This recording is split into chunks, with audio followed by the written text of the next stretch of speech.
The double standards from the left are on display again, and this time, it's about curtains. A report from the New York Times that at first glance seems to blame expensive furnishings on United Nations Ambassador Nikki Haley has sparked outrage from liberals, including former members of the Obama administration.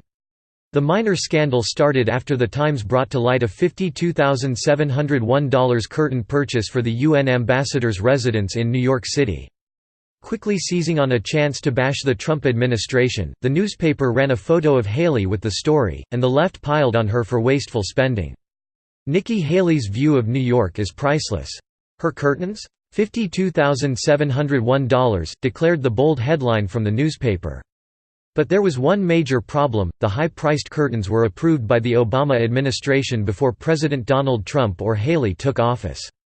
She had nothing to do with them, a fact that was buried several paragraphs down in the Times article. That didn't stop Democrats such as Brett Bruen, who worked under Obama for several years, from trying to pin the spending on Haley. How can you, on the one hand, tell diplomats that basic needs cannot be met and, on the other hand, spend more than $50,000 on a customized curtain system for the ambassador to the UN? Bruen whined to the New York newspaper. Yes, a former Obama official was complaining about a government purchase that his own administration approved. Other leftists, including Andrew Stroline of Human Rights Watch, joined in the kerfuffle, using the curtain purchase as a chance to slam Haley. In addition to the fact that the scandalous curtains were approved by the Obama administration, apparently it also didn't matter that they may have been necessary for privacy and security reasons, or that the Trump administration has proposed cutting the State Department's budget by over 30% to save costs. Liberals like Bruen, Stroline and New York Times reporter Gardner Harris likely knew all of this, but decided to bash the current ambassador anyway. It didn't have the desired effect.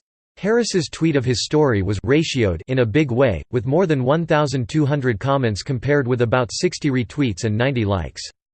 A day after the Times piece was published, the paper issued an editor's note acknowledging that it was wrong to imply Haley and the Trump administration were to blame.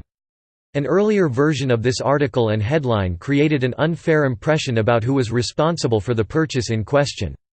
The Times admitted, "The decision on leasing the ambassador's residence and purchasing the curtains was made during the Obama administration, according to current and former officials," the note said. The article should not have focused on Ms. Haley, nor should a picture of her have been used.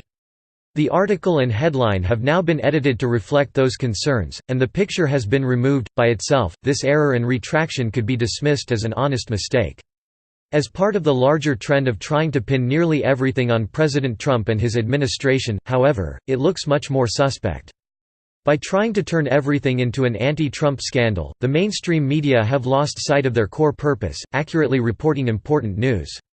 If there was any doubt as to why establishment outlets like the once great New York Times are losing respect from the American people, this should clear it up.